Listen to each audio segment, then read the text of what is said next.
because she ain't done nothing. Child, it's empty. She hadn't replaced us with nothing new. So y'all can come. We going back. Y'all can come on too. Like, that's the extra weight. That's your regular weight that you lost. Talking to his friends and tell them to come on because you didn't do what you were supposed to do.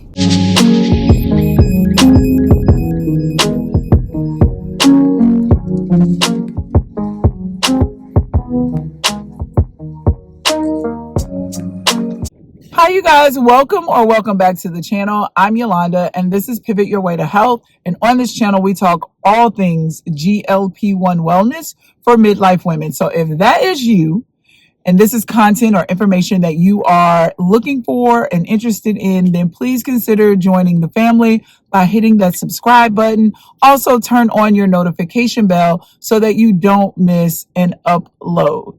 So if you are new here, I was able to lose 84 pounds actually in 8 months between July 2024 and March of 2025 by safely and strategically leveraging tirzepatide as part of my health transformation strategy. I am a former professional athlete. I started menopause in 2021, and that's when all my issues started. But I was also diagnosed with prediabetes, high cholesterol, and high blood pressure. Also extreme depression due to extreme stress. So I had depression and anxiety. I was battling depression and anxiety.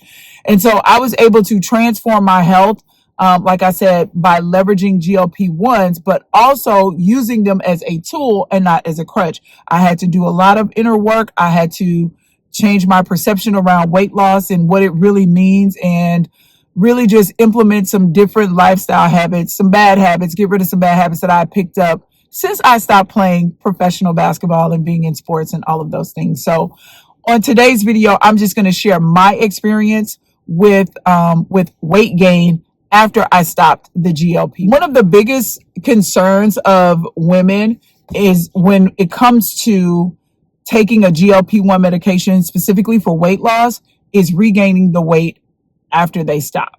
And regaining weight after you stop a GLP-1 doesn't necessarily have to be a bad thing if you do it strategically. Now, it's for some women, the minute they stop taking the medication, they're going to gain all their weight back and then some. But typically, that is due to the fact that they never changed their habits, their pre-GLP-1 habits, once they lost the weight while on the medication, right?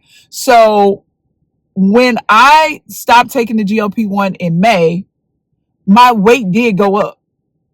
I got down to my lowest. So I started out at 246 pounds. Let me give you some context, and I'll insert a picture somewhere so you can see how bloated I was, how fat I was. And the lowest that I got down to was 162 pounds. And that was back in March. And now I am back to my premenopausal weight, which was 175, but I am around 170, 171, which I am fine with. That is ideal for me. I'm 6 foot. I'm almost 6'1", so I'm like 6.5 feet tall. So I just say 6'1".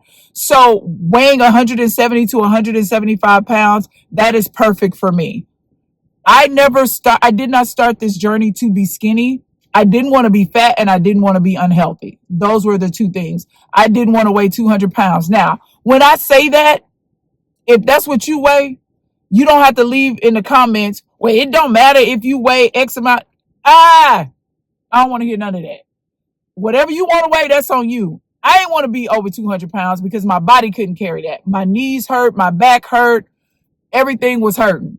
I'm not built to carry that much weight. So, because I know how y'all like to do in the comments. If I say something about, being 200 pounds, all you gonna hear is, if you're 200 pounds, all you gonna hear is, oh, she talking about me. No, I'm not. I don't even know you. I'm talking about me. I did not want to be over 200 pounds because I've never had a weight issue before. And the only time I've been that heavy was when I was pregnant with my kids, and I have 4 kids. So I've never carried that much weight, and my body, I just couldn't carry it. So when I stopped the GLP-1, my weight did go up, but it wasn't rebound weight. It wasn't because, oh, it was all the medication. And once I stopped, my weight just came back. No, it was intentional stabilization.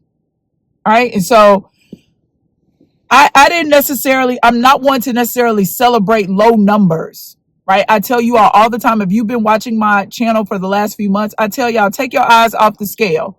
I know we like to measure success and progress with weight, which you should. That is one of the factors with the number on the scale going down. But there are other ways to determine whether or not you are making progress, from the way your clothes fit, from your energy, by your energy levels. If you're sleeping, and when you're sleeping, are you resting? If you used to have headaches and now you don't anymore, right? Like if you feel, when you eat, you don't feel sluggish. You don't feel like, oh my God, I just want to go to sleep. If that itis don't hit you, right? There are so many ways to determine, so many factors, that impact your progress, not just on a GLP-1, but on your weight loss transformation, whether you're on a GLP-1 or not. And so I got down to 162 pounds. I was really, really skinny. I was okay with it, but I knew that ultimately I just wanted to get back to my premenopausal weight, which was 175. And so after I stopped the GLP-1, like I said, my body returned to its normal, like its natural range. And that's not rebound weight to me. That is a return to like my baseline. And so when most people use the word regain after stopping a GLP-1, they don't categorize it. And so what I want to do is break down the 3 distinct categories of weight regain once you stop the GLP-1. And y'all, I gotta get my glasses. Hold on. I don't know who I think I am. And yes, I do have my notes. Let me get my glasses. First of all, let me find them. Oh, here they are. All right. So the 3 categories, of weight regain, as it relates to you stopping your GLP-1 medication. Number 1, the first kind of regain is rebound. All right. And that is when you stop instantly and you resume your GLP-1 operating system, meaning that you eating the same foods at the same, you have the same emotional triggers. You're stress eating, you're not exercising, you're not working on your mindset. Like whatever you were doing to get yourself in the situation where you became overweight, unless it was medically induced weight gain or something like that. But if it's just you just being lazy, you're not eating, you're not working out, well, you're not eating right, you're just eating fast foods, fried foods, sugar, all the things. And that same weight is going to return just like that. And it's going to bring friends. Like it ain't like the weight ain't gonna be just like what you lost gonna come back. It be like, hey y'all can come over here because she ain't done nothing. Child, it's empty. She hadn't replaced us with nothing new. So y'all can come. We going back. Y'all can come on too. Like that's the extra weight. That's your regular weight that you lost. Talking to his friends and tell them to come on because you didn't do what you were supposed to do. So that's rebound weight gain. And then you have the regain weight gain. That's when the weight slowly creeps back because you don't have a maintenance strategy. Like you did some of the work, but you didn't do anything to maintain it. Like you didn't lock in those systems for you to maintain it. So you're not binge watching. You're not binge eating. Like you're not going back necessarily to your old habits, but you don't have a foundation. Like you ain't got no spine. Like you ain't got no backbone. Like your strategy doesn't have a backbone. That means that you're inconsistent with your protein, your meal timing, you're off with that. You don't work out consistently. Nothing is anchored, right? You haven't become. You were just doing. You remember I talked about, if you watched any of my previous videos, and I talked about the be, do, have framework, where you have to become the person that does the things to have the outcome. Most people, when they start a weight loss strategy, they go right to do. We were in church today and the pastor was talking about, when I want to lose weight, I'm going to go get a gym membership. That's the wrong thing to do. So we focus on the doing instead of the becoming. And when you are on a GLP-1, you have to retrain You have to become a woman who prioritizes her health. You have to become a woman that goes to the gym and works out. You have to become a woman that eats healthy and makes healthy choices. You have to become a woman that is not ruled or led by her emotions. You have to become these things this person. So when you become this person, those habits that you've developed, they are anchored in something. So when you stop the medication, you know that psychologically the medication did what it did metabolically. I don't know why I can't talk, but psychologically and emotionally, like, you did the work. So you can trust the work, you can trust your preparation. But when you don't do those things and you stop the medicine, that's why so many women are so afraid to come off of it, because they know that they haven't made the behavior changes, they haven't modified their lifestyle. So regain is when the weight slowly creeps back because you don't have a maintenance strategy. And then the third one is intentional stabilization. That means that your weight returns at a predefined appropriate range, and it stops right there because you got guardrails. Like with me, I started at 246. I got down to 162. Now I'm back at between 170 and 175. That's it for me. I can hold steady right there. And I've been holding steady in these little 5 pounds since May. And even if I were to get up to 180, I'm cool with that. As long as we ain't 246. As long as I'm fine with that. So intentional stabilization it's directed and it's not accidental. It's not, oh, you just going about your day, you eating, you're not paying attention to things, and you look up and a week has passed and you gained 8 pounds. It's not that at all. And so here is the science layer that people ignore. Your body isn't necessarily designed to hold the lowest number it's ever touched during active pharmacologic weight loss. So when the drug is removed, appetite signaling, gastric emptying, glucose oscillation, and fluid balance all resume their natural pattern. A shift upward is not pathology, it is physiology. So the question is not, will the scale move? The question is not going to be, once I stop the medication, am I going to regain some weight? Absolutely, you are.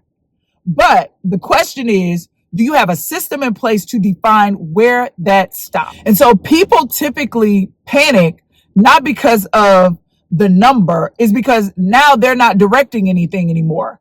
It's like you're watching yourself as a spectator instead of being the lead in this process. So your brain can't predict the next outcome because you're not being strategic. And so that's where panic sets in.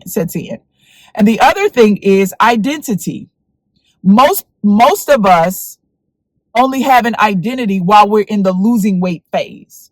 And this is why I focus so much on the mindset, because 90% of your success, not just in this process, but in life, is going to be determined by your mindset. And so you know who you are during the losing weight phase. You're taking the shot. You see the weight going down. You feel like success. But you don't build an identity beyond the shot. You don't build an identity for once you're done with the shot. So the number changes. It starts to grow up. Lord. The number starts to increase. The number starts to go up in your weight. And now it's like you don't have control because you didn't practice it when you were on the medication. And so that's why fear sets in. And that's why when people regain weight and they don't have a strategy or a system in place, it feels like failure. And it's not because it's math, y'all. It's because there's no identity for the next phase. You cannot stabilize something that you didn't mentally prepare for, like you didn't mentally pre-build. That's why I say it is important that when you start this medication, you go in with an exit strategy. You go in with a strategy in mind. And if you can't do that, I'm here to help. All right. So the number one reason why my stabilization is working for me is because I didn't wait until after I stopped the medication to try to figure out what I was going to do or create a structure around it. I rehearsed my maintenance habits while I was on the shot. So they existed before I was done. I didn't expect the discipline to appear out of the blue. And if you're not a person who is already disciplined, then you're going to struggle with this. What I have as an advantage is the fact that I am a former athlete. I've been an athlete since I was 8 years old. So I built up habits of discipline that even when I got off track, once I was done playing, once I was done coaching, just muscle memory. And that's my identity. Those things kick back in. And so what I'm able to do now, I understand that I need to anchor every meal in protein first to stabilize my blood sugar, because I'm not doing no math. I'm not finna track stuff. I'm not counting micros and macros because it doesn't work for my personality type. If I have to do that, that adds too many steps and I'm not going to do it. If you're a person who has a high C personality type, like you need details and analytics, then counting macros and tracking and all those things, that could be perfect for you. Somebody like me with a high D personality type, child, just tell me what we do and how to do it. That's what I'm going to do. All right. So I anchor every meal in protein first to stabilize my blood sugar so I don't have to track that. I walk in the morning and I walk after meals. I walk in the mornings before I eat, and then in the evenings after I eat my last meal, I walk. This acts as a disposal strategy. This helps with moving the food through your system and all of that. The other thing is I don't have snacks and all this other stuff around me to tempt me. A lot of you are trying to change habits without changing your environment. Oh, well, I bought the snacks for my kids. You know what? You the mama. They eat what you say eat. They eat whatever you buy, or at least that's how it was when I was growing up, and that's how it is with my kids. And my daughter, my oldest daughter, who's 32, that's how it is with her daughter. It's like, no, you don't eat what's in here. Because hungry people eat.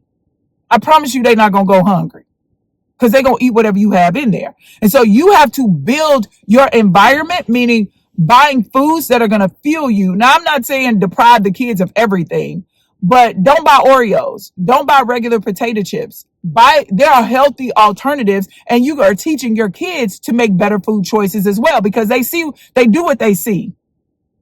Right? So you have to set the example. So if your environment, like your kitchen, isn't set up for long-term maintenance, is going to work against you, and it's going to be hard for you to stay on track and stay on course after you're done with the shot. I defined a target range before I came off the medication. Like when I started, I didn't want to be fat. I just wanted to get back to my premenopausal weight, which was 175. So I knew that, but I didn't focus on the 175 number. I really focused on the I don't want to be fat. So I'm going to get to this gym. I'm going to the gym to work out even when I don't feel like it. I'm going to eat this broccoli and these carrots and this steamed asparagus. I'm going to learn to like it, which now I love it. I'm going to find me some meals, some food items that I love and that I can eat all the time, and I'm just going to mix and match. I don't need variety in my food like that. Now, that's not to say that I have not. My son works at Whataburger. I didn't have me a Whataburger. Now, it almost took me clean up out of here, but I didn't have me one. So now my body is trained and conditioned to where I only like certain foods. And then I treat maintenance as a phase with rules, not a finish line. That's why I can sit where I am with my weight without feeling like, oh my God, I'm gonna have to go back on the GLP-1. So yes, I regained weight after I stopped, but it wasn't rebound weight. It was execution of my original plan. For me, it was not about the weight loss, and God showed me that throughout this process. It's about purpose. Some of you are sitting on ideas that you can't execute because you're inflamed, you got brain fog, you have no energy. Like, you got purpose, but your body can't carry the purpose. And your purpose deserves a body that can carry it. And so if you're wondering why God hasn't opened certain doors, because He knows you're not physically fit, emotionally fit, mentally fit to do the work. So it's not about vanity, you guys. It can start out that way, but when you go through this process, when you're really doing it right, you understand that it's bigger than weight loss. So if you are on a GLP-1 right now, and whether you're just starting, you're stuck in plateau, or you're getting ready to come off, I want you to not panic, you guys. I want you to build a plan. I am doing 90-minute strategy intensives where we build a personalized 90-day execution plan for your exact phase, so you're not guessing, you're not drifting, and you're not reacting. Now, this is an investment. This ain't no session. This is a strategic planning for your GLP-1 health transformation journey. This is something where we start off with identifying how you're naturally wired with your personality type. We do a kitchen audit. They're all virtual, face-to-face virtual. We do a kitchen audit. We work out a meal strategy for you, and we also work out a 12-week workout plan. And you take it and you can go. If you are a person who knows that if I just know what to do and I have a strategy for me, then I can execute the plan. That's perfect for you. But if you are someone who needs more ongoing support, like, look, if you give me that plan, baby, as soon as we hang up, it's going on the desk and I go in the trash. If you are somebody who needs more accountability and support, I do have a 90-day program that I'm launching in November that you can sign up for. And it is us meeting once a week for 90 days. It takes 66 days, you guys, for you to create a new habit. Some of us are more disciplined and we can do the work on our own. There are some people who need a community, who need coaching, who need support. And so I do have that I'm launching. Now, both programs are separate and they both require an investment, but I believe that you're worth the investment. So I hope this video was helpful for you. Let me know in the comments where you are on your journey, which part of this video resonated with you, and whether or not you are, if you want coaching, if you want me to help you either through a 90-minute intensive or through the one-on-one, then just click the links in the description box. Make sure that you like this video, subscribe to the channel if you have not, leave me a comment down below, share this with another midlife woman who is on her health transformation journey, and I will see you guys next time.